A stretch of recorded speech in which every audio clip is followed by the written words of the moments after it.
Hello everybody, I'm here for the Hammer Game channel. Welcome back to the New Order, the Last Days of Europe, and to my Republic of Ireland playthrough, where in the last episode we continued passing our bill. We've basically finishing off this part of the tree. We'll do that straight away.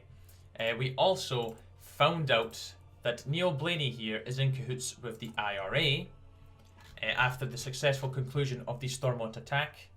A little investigation by our favourite inspector, Inspector Doherty, who had a meeting with Lamass in Dublin.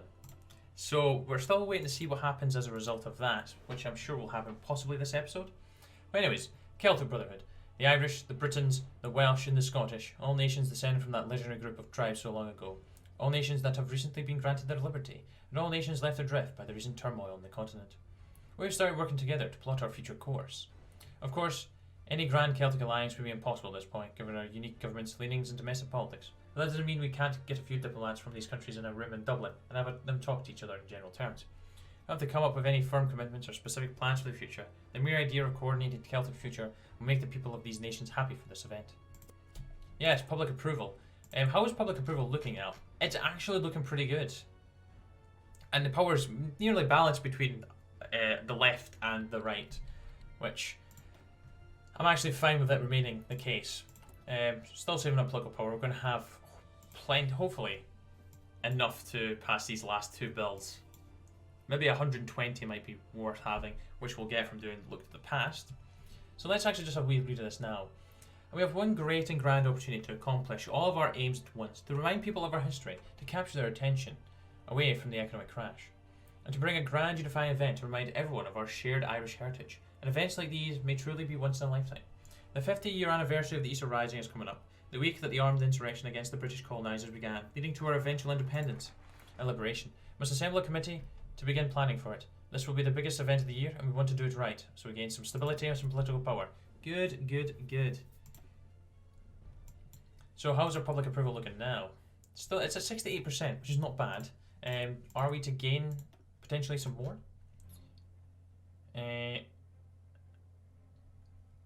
Right. That's electronics we get from that. GDP growth, start the focus will initialise the Tariff Commission, and we will restart the Adwell projects in the decision tabs.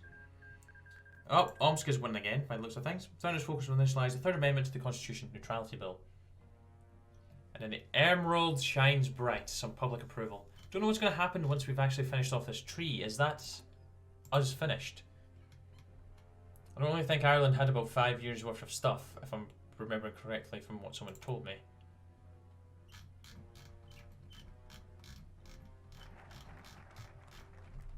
Look to the past is done. Right.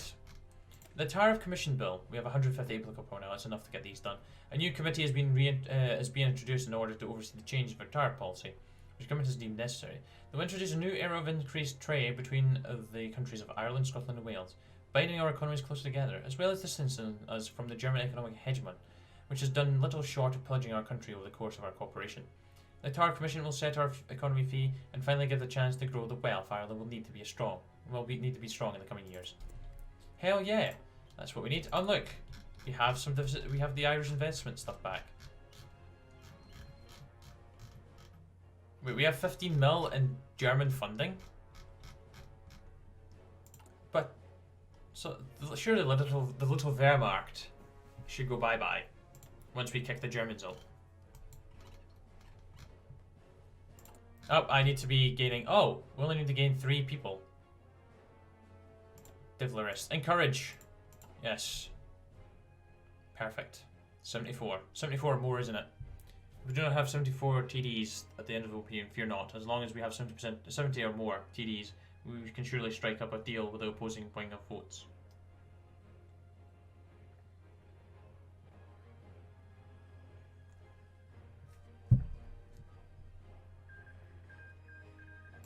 Yeah, that's not great overall. Let's see the future of technology. While the rest of the world surges forward into the future, Ireland remains stuck in the past. Centuries of British rule left us with industrial underdevelopment as the norm, and ever since independence, industry and agriculture have lagged behind, lacking the necessary investment to bring them up to modern standards. Other countries are making great strides in computing, robotics, and increased mechanization. If our republic is to keep pace with our rivals, and not only technologically but economically, we need to focus on improving our own capabilities in such matters. Indeed we shall. Indeed we shall. I am not too bothered about the German funding and the Irish investment right now. What I am interested in doing is doing this. Bam. Non-existent. Perfect. That is what I like to see. Yeah, it doesn't really matter for you. We'll get early industrial robotics, and we'll also research. No point in researching that either. Constructions.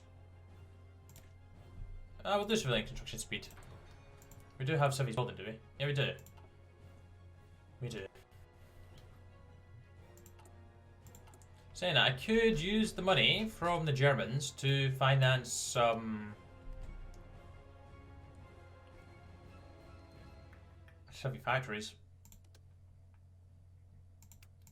It wouldn't be a terrible idea. Liberty denounces us. No! How dare you? Interactions. Encourage. Yes, hardliners. We want to work with you. Because I don't really want to hinder any more of our relations via the bills having to, you know, pick a side. The bill passes. Limit exports with export focus. Good. Third Amendment to the Constitution Bill. For the last 20 years, Ireland has been a client state of Germany in all but name. While we are technically an equal partner, De Valera's government signed numerous military treaties and agreements with the Reichspakt that left us firmly tied to the ship of German policy. Even after the last German troops themselves left Ireland. The proposed Third Amendment to the Constitution will cancel all such military agreements and treaties and enshrine Ireland's neutrality as a constitutional principle. We should bear in mind, however, that even should the bill pass, these bold words will not have as big an impact on our politics as it may seem. Materially, the Germans must retain much influence over us, and we will need to consider future measures. Okay. Oh, we're gonna have to spend a lot of PP on this. The hardliners are not. I'm not very interested by this at all. Only been on every 14 days. Oh, well, that's fine. De Valerists, join us. Join the cause. The LP and Liberals are already joined us for this. It's just the hardliners. Damn it. We just need one more. We should have enough time. The bill's taking quite a while to pass. Once it's done made in Ireland, the emerald shines bright, and then that will be as finished the focuses. Are we actually going to have war with Ulster? Is it going to happen? I do want to get rid of Neil Blaney. We know he's in cahoots with the IRA. Our people's confidence in the quality of our products needs a boost, and what better way to do that than to provide proudly advertise our origins instead of hiding our light under a bushel. Every sticker, label and packaging of everything that leaves a factory in Ireland will now bear a little marker with a tricolor flag on it, made in Ireland. Not only will it serve as a guarantor of quality for our own population, we will be happy to realise just how much we produce ourselves, but will mean that people all over the world will come to associate Ireland with superior goods and bring more export profits our way. Oh, that's a good plan. It's a very good plan. I just noticed our stability is on 0. Hopefully that's going to go positive very soon. Right. Interactions, encourage the hardliners. There we go. We have the support for the bill to pass. That's what we want. What I'll do is, since we do have the support we need, I'm going to go down here and raise the officer salaries. Bandits reign in Kazakhstan. Really? Really? The bandits? Kazakh Khanate. Indeed it does. Abu Khan. Congratulations, your victory. We're just waiting for Omsk to declare their victory. Samara and the West Russian Revolutionary Front with Zhukov still here. They're going to have a showdown. Divine Mandate looks like they're going to win again. Reginald Moss and his wife Faye load up their car for a short trip to the grocery store to purchase some bread and eggs. In the driveway of their Belfast home, they open the doors to their new Rover and get in. Like many times before, they get inside, with Reginald in the driver's seat and Faye riding in shotgun position. Reginald fumbles with his keys for a bit, before finding the correct one and inserting it into the ignition, turning it to ignite the engine. Almost the ear of Faye Reginald, it also ignites a block of plastic explosive hidden in the engine compartment. The death of the Protestant couple on Emerald Street would ordinarily be a week-long story, but now it hardly leads to day's news.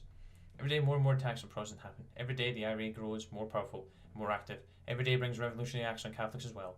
And every day the government seems impotent in the rising tides of violence.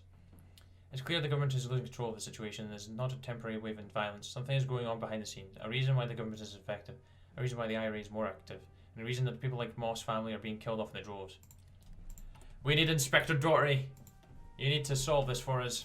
Oh, there's the unification war between the West Russians and the, Samara. Ireland's vibrant green fields have given its, the subsequent emerald dial. But for the last 20 years, the sparkle on the emerald was dimmer than we'd like. Smeared and dirty under German economic domination and lacking the reforms necessary to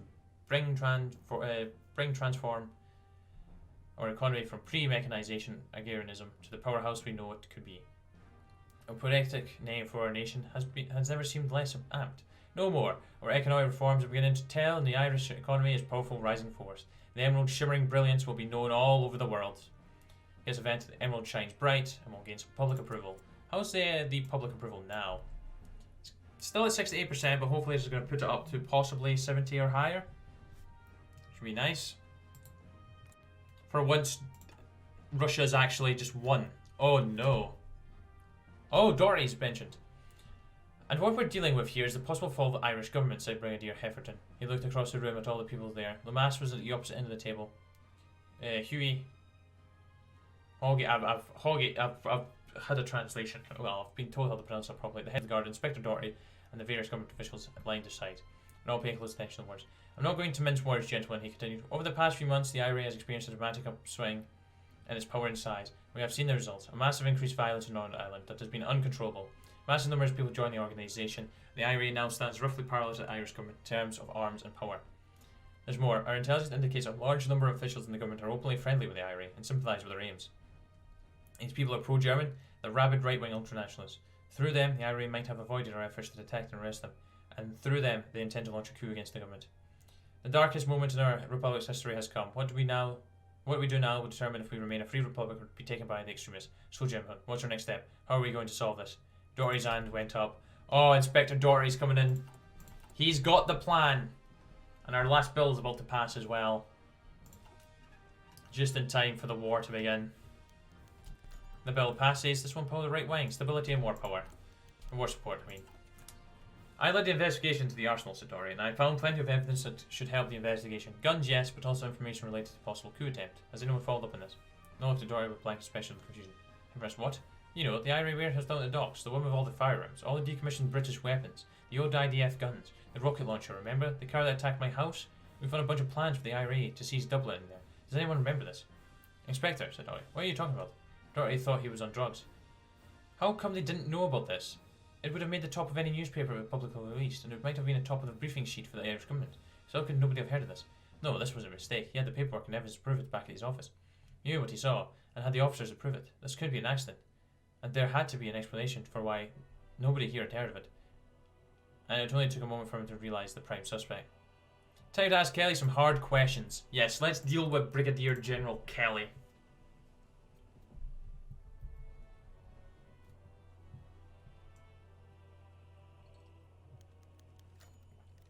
Visiting a friend. Brigadier Kelly, in his bathrobe, picking the newspaper up on his doorstep when he suddenly grabbed and taken to the ground by a group of men in suits. He struggled. It was hard to fight against a man holding down each of his limbs.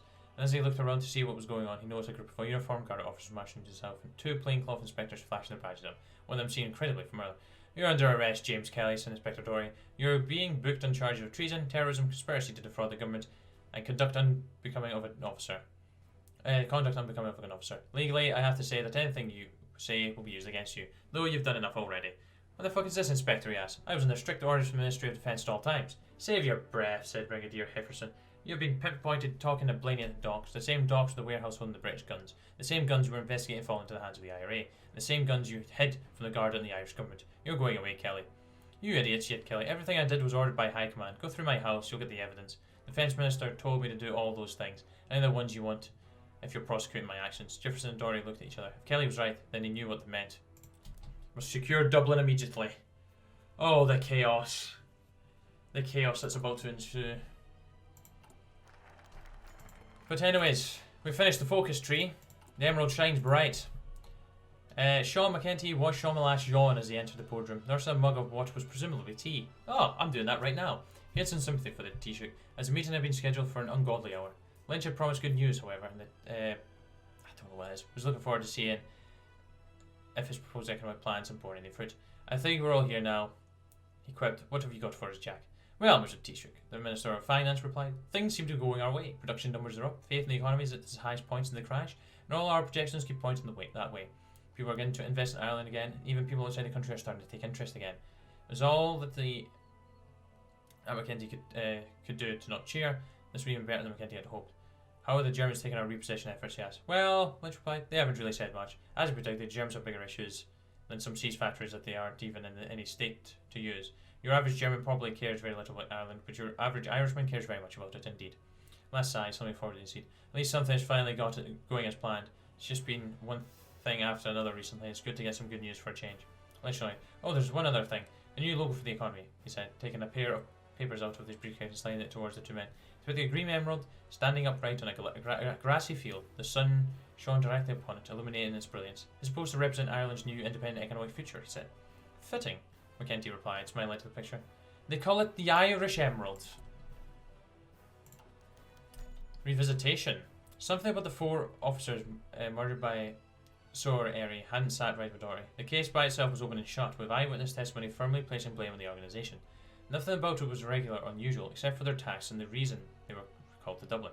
Ordinarily, he would shrug it off as just unrelated military business that had no right to know. Doherty had been in the army. He knew that they only told anyone as much as they thought you needed. But now it seemed suspicious. At first, the barrier of classification had been so high he couldn't get over it. But now with the coup imminent and the full force of the Garda behind him, it was much less so. They simply marched in and took the records related to the officers with them.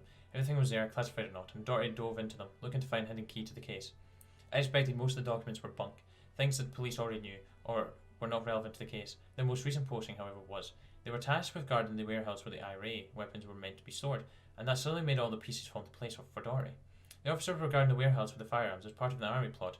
They were letting the IRA come in and take what they needed. However, the government had gotten suspicious of the irregularities that inevitably developed, and they were called to Dublin. They never made it. Thus, the weapons cache and the plot had been kept secret until Doherty had stumbled onto it. But the attackers were SE, not IRA. What was their part in this? Why did their name pop up in this unrelated investigation? Let's ask them ourselves. Oh, I'm loving this investigation part. Doherty is the man.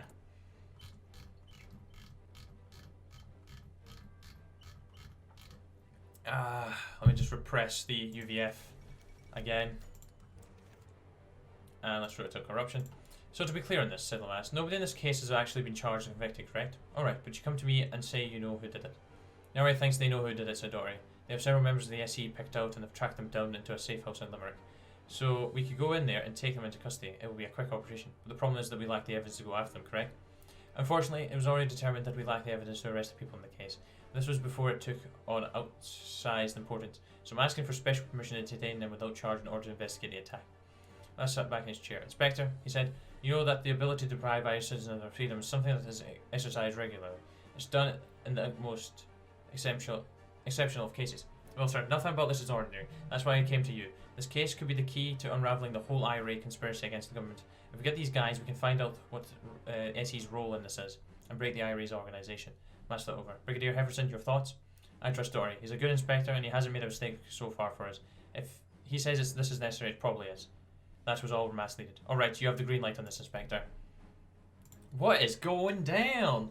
So Limerick is down here, so the SE's chilling down here. Let's get them, boys. Let's get this sorted. The bash. Raising the terrace wasn't the usual task with the Garda, but Doherty had been with enough to understand they were treated with a bit more care than the average no-nook raid on the narcotics dealer. Heavy weapons were the norm, and the discovery of the warehouse full of ex-military weapons had given them more cause to take extra precautions. It all came down to the actual raid in the safe house, which began as the Garda officer broke the lock with a blast from a shotgun. The door flew open and the rest of the officers began storming inside the building. 2 suspects on the bottom floor were taken into custody without incident. On top of the stairs, however, one saw the police breaking in and began running. A blast from a shotgun loaded with the riot rounds did nothing to stop it. As the police stormed onto the 6th floor, an SE member popped out into the hallway, brandishing a pistol. He was hit square in the chest with a rubber bullet, knocking him to the floor as the bullet went up into the ceiling. When he could get up, the pistol was kicked away his hands and he was handcuffed. A few moments later, Doherty got the all clear from the inside and he was allowed to enter. The first sign showed extreme promise. Several weapons were uncovered. Doherty knew at the instant the guns were unusual. The Enfield rifles manufactured in the UK in 1942. Pistols using the 38 Smith and Western, whatever. I can't remember the guns. Obviously, the SE had gotten their hands on some British war surplus of their own. That didn't shock Doherty so much as the suspect the police hauled down the stairs. Commotion and sham between the Garda and their detainee caught the inspector's attention. What he saw made Doherty's normally stone face fall open agape. It was Rory O'Brady, alive and well. What the hell? So the guy that was presumed to be dead in the car bombing is still alive. That is very interesting. Work through the haze. Dory still pieced together in his mind how O'Brady could have done it. Certainly had the car blown up anyway, with a few pieces of personal belongings inside to make it look like he was taken out in the blast. Then he had the witnesses set up to tell him the UVF did it. That much was certain. As long as he lay low, the Garda would never suspected him of being alive, but that didn't explain what his game was. The inspector still found it hard to concentrate, but he tried to go on with searching the house anyway, opening cabinets and drawers to find something of interest. Then a soldier who had been searching upstairs shoved the book into his hands with a remark that he would find it interesting. Doherty started looking and he found the assessment to be accurate. A record of finances of Erie, payments, bank account transfers were all here. Doherty stopped what he was doing and sat down at the kitchen table to read deeply. This was the key to the entire operation O'Brady was doing. So he took out his pocket notebook and started noting things of interest. It was one item they found very interesting. The SE, like any decent criminal organisation, had taken pains to prevent their finances from being uncovered. Thus they relied on a complex series of fund transfers between bank accounts with this guy's payments and income. Like for instance, this payment would be routed through several accounts and then made out to Paul IRA. This is a similar payment, and the similar payment would go to the Paul IRA. Wait, why was O'Brady funding the IRA's political wing? Wait, the SE? Right. So the SE was giving money to the IRA. What? Throwing in the book. Don't waste your time, Flanagan, said Hefferson as he barged into the interrogation room with Doherty in tow. You've got what we need. Flanagan turned away from O'Brady and asked, so what's so sudden that you have interrupted the question? We've got records from the bank, said Doherty. We all have all the transactions from O'Brady's accounts from them, and a bunch of them keep going into the same accounts. Those accounts, combined with the records at the safehouse, have identified as belong to the IRA. So this man was repeatedly sending what the inspector is saying. There is no real IRA. O'Brady has been intentionally funding a front this entire time, and it's no stretch to think the SE was behind the whole scheme. It took a moment for Flanagan to understand what he had just heard. Upon realization, he immediately turned to O'Brady and asked, "What the hell?" O'Brady gave off a slow chuckle. "I have to be honest, it took you a lot longer to figure out the scheme out than I thought it would," he said. "Never thought it would be this successful, though I suppose the Guard is a bit smarter than the Army. Willful ignorance, I suppose. Blaine so badly wanted an unofficial organisation who could fight the Protestants. That was his plan all along," Doherty said. "Trick Blaine into providing you guns, organise a coup, then turn on his unwitting accomplices. And it's like we figured out what he was up to before he could pull it off." You're wrong about one part, Inspector," said O'Brady. "We never intended marching Dublin at all. We merely need your attention away from Belfast." Oh, it's coming. The rising up is going to occur.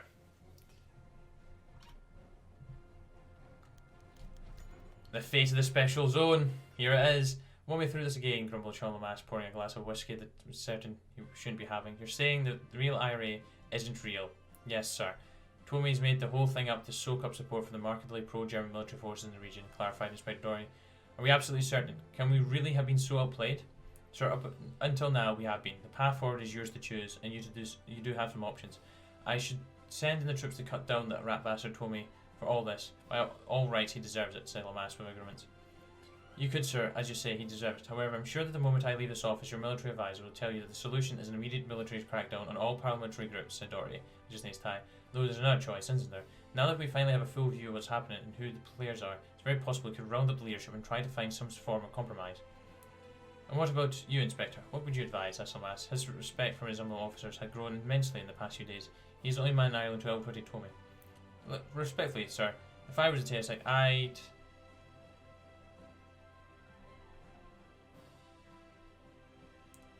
"Put a bullet in Tommy's skull before he outwits us again." "Yeah, flop it. Just boom. Just do it. Just take down Tommy." Is he part of our? He's not. He's not part of our.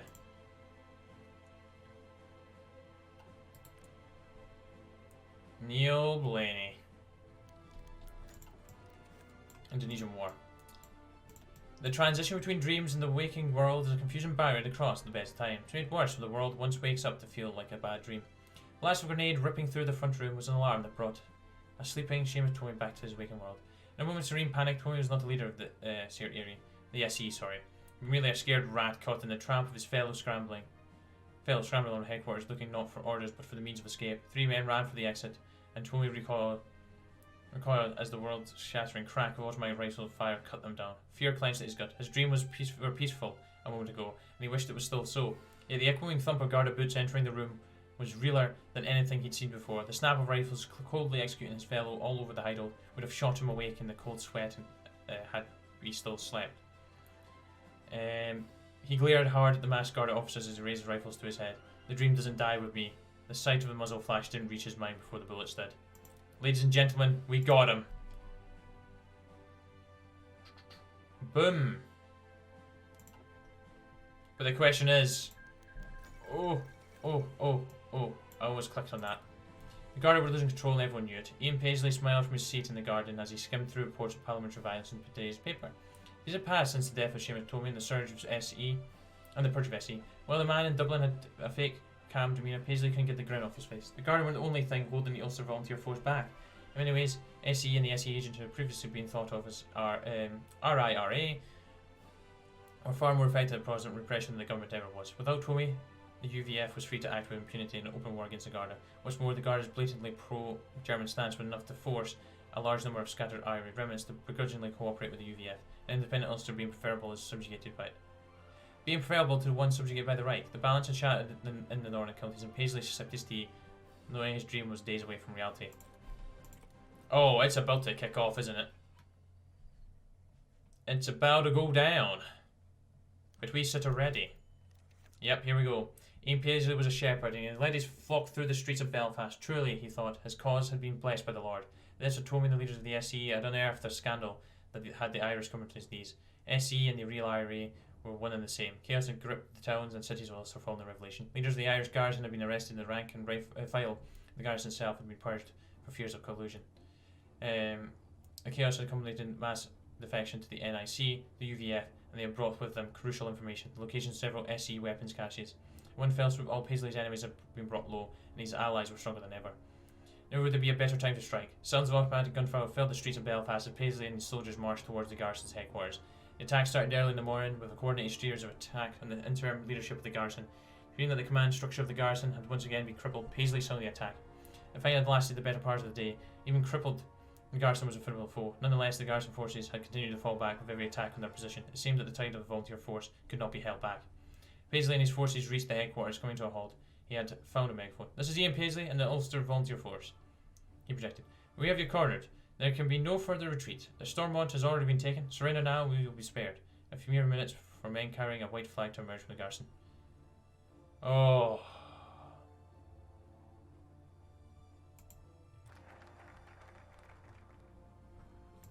The Orange Devil.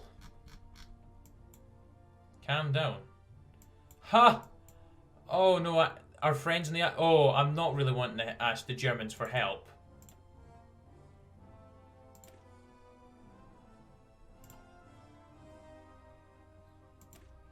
Also, Volunteers Force had completely denied a request from them to come to the table. It turns out Paisley's not a man who could be negotiated with. Very few are surprised by this change in events, and even less will be shocked by our response. The army of the Republic of Ireland will need to be scrambled in order for us to prepare a decisive military conclusion to this whole mess. Yeah, we're going in. Ian Paisley. It's time for you to die, I'm afraid. Why are they exercising? I don't think Germany's going to help us. I wonder what sent them with the devil. Okay. Integrate the Garda. Our preparation for the operation against the force that occupies Ulster continues. It has become increasingly obvious to our commanders that we lack the units required to succeed. Nevertheless, the campaign will go ahead. More men will be mobilised. These fresh troops will have come from the Garda. They may not be an ideal fighting force, but little about this whole ordeal could be deemed perfect, as the police and the regular army must stand side by side to fight against the threat of the UVF. So, but do we have a men for the task? Aslam asked, don't we? Yes, we do, said Field Marshal Carol Sullivan. far more than we need for the task. However, all of them only have guns that were good for the last war. None of our equipment is new or modern, only hardly adequate. And in many cases, we don't even have the equipment at all. We prioritise a massive army over one we could actually outfit, and this is a problem. Hell, our only plan for anything was just to hold on, and we have the here take care of it. I see them, I said. Admiral McKenna, yes. Could you be able to provide the army with support? Admiral Thomas McKenna shook his head. The whole fleet's in need of repair, he said. We put off maintenance of our vessels for too long, and the only ship we can put out to sea now is the cruiser from World War II. Our destroyers are breaking down, and I have to think twice before running out of our faulty submarines. We've got things from getting into Belfast, but not much else if we don't call the Kriegsmarine. Now that we're giving the lads something to worry about, but surely the Air Force can help. It's in a better position, correct? In my understanding, yes, said General Patrick Quinlan. The aircraft are far more modern from what I've seen, and they've maintained well enough to be effective, but no fuel, so we can't rely on them to replace the Luftwaffe. Lash felt a lump in his throat. There were no two ways about it. The only chance he could get this war done before the election was to follow the plan and get help of the one nation that could do anything in the situation. Oh, we're going to have to approach the Germans. Oh, I don't really want to approach the Germans for help. The Belfast Blitz. All that can be done to retake the North will be done, no matter the consequence. It is with this motto that justifies our actions to bring unity back to the people of Ireland through unconventional means. While the rest of the army prepares ground operations, a small force in Belfast will place explosives around the city. We hope that these bombs will sufficiently disorganise and demoralise the troops of the Ulster Volunteer Force, thus paving the way for us to recapture what is rightfully ours. So we get ground support, plus 10% in Blaze Railways. Okay, Operational Garda Units. Sergeant Patrick Walsh marched down O'Connell Street in Dublin in a uniform much too uncomfortable for the occasion. Walsh, much like the others marching in lockstep alongside him, had all been conscripted from the Garda in an effort to raise troops against Paisley's Protestants in the north. The Taoiseach, in all his wisdom, had decided to show off his shiny new recruits in a grand parade through the streets of Dublin, all dressed up to the nines. The newly minted sergeant assumed it was an attempt to show Ireland that things were all under control, though he had to wonder if the Taoiseach was simply trying to convince himself. It seemed as if the whole of the city had turned out to the street. Civilians were crammed on either side of the street, showing waving the green, white and orange of the tricolour. The air had an almost imploring tone, almost begging the position to bring the world back to some kind of normal. Walsh tried not to fidget with the unfamiliar weight of the rifle held in his arms. We knew how to shoot. Every Garda did. But he was more comfortable with a pistol than an assault rifle. The Taoiseach may have looked at the Garda and seen disciplined men ready to be moulded into soldiers, but Walsh had not joined the Garda to go off to war. No, he had joined out of the love for his country and the desire to help people.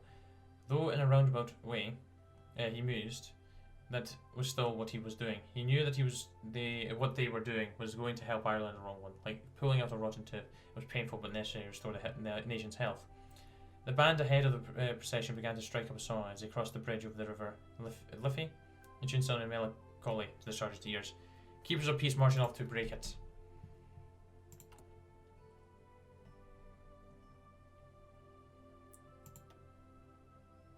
Oh, Germany, are you really going to help us?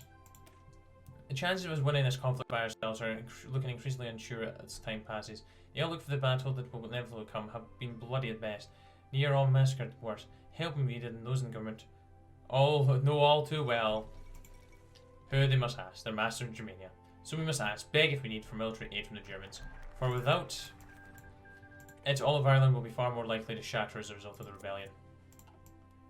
Seamus Collins sat in his bomber. It was German balled like nearly every other item in the hands of the Irish Air Force. He rubbed his eyes, trying to stay awake. He had been up for nearly 19 hours at this point, waiting and waiting at the call. His bomber group was taken off for his mission above Ulster. Felt like a decade while taxiing on the runway. He had never seen real combat before, neither had the rest of his squadron. The briefing had been quite short, if he was being truthful to himself, only a few minutes before the colonel had to whistle him. He was awoken when the pilot's voice cracked through the headphones. They were right above the target. Seamus looked through his bomb sights before plotting some points. He pulled the lever and heard the bay opening, and out fell the bombs, all high ordnance. He sighed and waited to hear the result from the bombers behind them. The radio then cracked from the operator above him. Seamus made out that the bombs had hit their mark. As the bomber circled around on its way back to the airfield, Seamus looked down. He expected to see a bridge with a convoy falling into the water. Instead, he saw a collapsed bridge with civilian cars dotting the new blocked waterway. It seemed he could barely make out an ambulance in the wreckage as his cars had arrived at the scene with equipment to attempt to rescue the survivors. His eyes widened at the carnage that had occurred. If he had said that the lever jammed, then the destruction wouldn't have occurred. All the civilians dead. He looked at in despair at his hands. All for a united Ireland. Yeah, this is not a great way of going about this, but we've got some more divisions. Ah, dear, oh dear. So we're asking the Germans for aid. Block Ulster. With very few advantages over our enemy to the north. The sheer extent of the size, armaments and fanaticism of their force makes them an incredibly dangerous foe. Where there's one trick that we have that no amount of soldiers' weapons can counter. The edge comes in the form of our navy, more specifically its ability to cut off access in Ulster's main ports. The future repercussions of such a manoeuvre remain unknown, but we are certain that nevertheless the time is now right to deploy the navy. Several others are after leaving Cologne, a Luftwaffe Junkers GU-152 received clearance to land from Dublin. Land on the runway, the passenger aircraft taxied its way to a special section of the tarmac. Once the air set of stairs was rolled up, the hatch opened and out in single file came the passengers, German soldiers in single file carrying their bags of equipment. More claims came from the Reich, one after the other. They landed, unloaded the passengers or cargo, and then left. Many were Luftwaffe markings, but several flew under Lufthansa banners. Some opened at the front of the aircraft, some at the back. They carried men, weapons, vehicles, tanks, everything a panzer group would need for fighting. No sooner after the men had landed, they were placed onto buses and trucks to be taken to the place near the front. The equipment and weaponry stayed a little bit longer, to be organised and loaded onto recently arrived Unimog trucks. This was Germany's response to Ireland's crisis. An entire panzer brigade flown straight from the continent to the island. For the first time since Crete, an entire German force would be delivered and supplied via air. It was one of the most stunning shows in military history and a demonstration of the power of the Reich.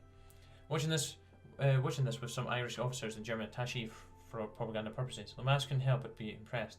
No matter how much he hated it, the Germans were a more efficient and advanced war machine than Ireland, and unfortunately for him, this might be enough to handle the Irish situation once and for all.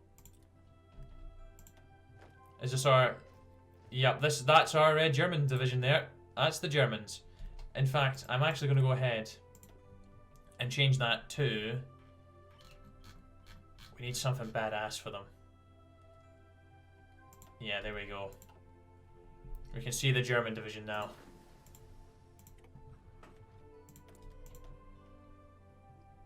Alright, so we'll do military construction. Almost built another civvy. Right, Operation Casemate. All the preparations have been made. The stage is now set. All that remains is for the government to give the military the order to begin the operation and tear down the terror of the Orange Devil represents in doing so. We shall move swiftly and bravely into the NCSZ and restore the order and stability our island desperately needs. Yet Ireland's future is as uncertain as ever. God alone knows what fate our island will befall. Yeah, here we go. Air Force, welcome to the party.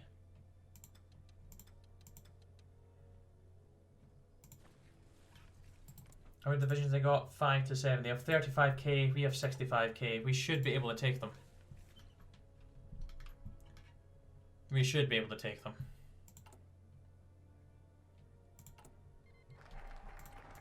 It has begun. Onwards, men.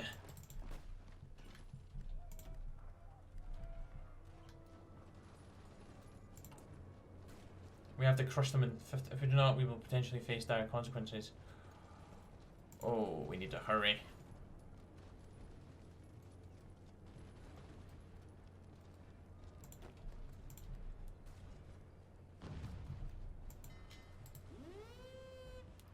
Convoy raiding. We just need to swing around. If we can keep on top of these guys.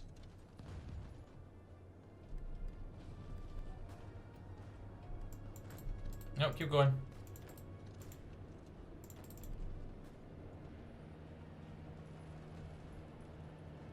Yep, keep on them. Keep on them.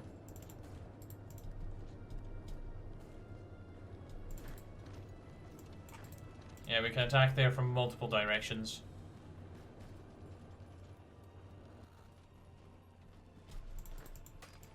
Actually, though, I do want you just to continue.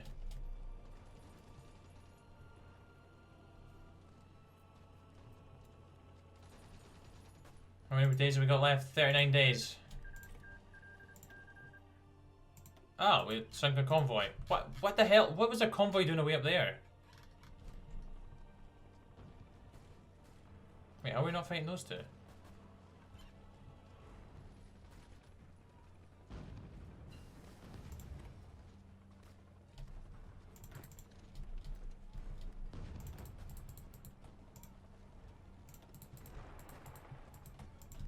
Come on, more firepower for the north, please.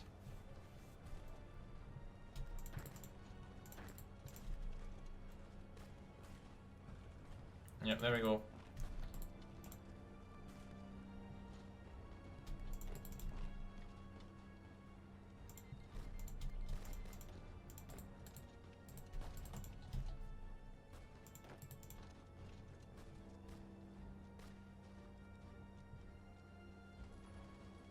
Yep, so we're breaking them. We're breaking them. We're breaking them. Belfast is ours. Kill them. Oh. 28 plus 4 equals 1. I'm sorry, what? A man in an officer's uniform stands outside the Stormont building in front of a hastily erected podium. Flanked by a small battalion of soldiers, in front stands a dozen of anxious Newcastlers. Beyond them, a large crowd of protesters. Effective immediately, the officer declares the Parliament of the Northern County Special Zone is to be disbanded. There is shouting from the crowd. The officer pays them no heed. All executive and legislative function currently held by the Parliament of the Northern County Special Zone is now to be undertaken by the Dale, Imerrin and Dublin. Millions will watch him step on the podium on their televisions throughout all of Ireland. Now one and indivisible. Protests will continue in Belfast until the early hours of the morning. They will be dispersed by force. Boy's boy walks to school. He is young, just 10 years old. A group of Catholic schoolboys, all older than him, ride past on bikes and surround him, leaving him trapped. My pa is dead because of prodigies like you. One of them spits, voice full of vitriol and loss. We get off their bikes and beat him mercilessly. The boy falls and splits his head open, and the beating continues. The boy does not make it to school that day. He returns to his home and is worried. Finally, they are outraged. They call the school and demand justice. They will not receive it. A young Protestant family boards a boat for Scotland. They are lucky. Many are unable to afford their voyage, or are simply unwilling to leave their homes behind. They embrace, looking mournfully back at what was once their lives, soon to be nothing more than a memory. Head Scotland calls for them, a beacon of freedom and democracy that they had once never thought to see again. Dublin corks fly and champagne is poured. The war has been won. Ireland is whole once more. The end of the Ulster Volunteer Force. And that is it. That is us finished. And so the dusk approaches the new order. There we go. So that rounds up all the Ireland content with the defeats of the Ulster Volunteer Force. So we're done, guys. We're done. We're done. I was just going to see if there was anything really else we could do, but no. We obviously got the little ending. Looks like Lamass stays in.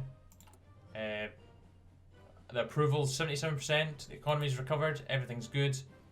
The Germans helped us out. It was fun. It was fun. A nice wee short playthrough. We only got the 1966, of course, so there's still a lot that can go on in the world, but Ireland's place in it is now, well, they can do as they please.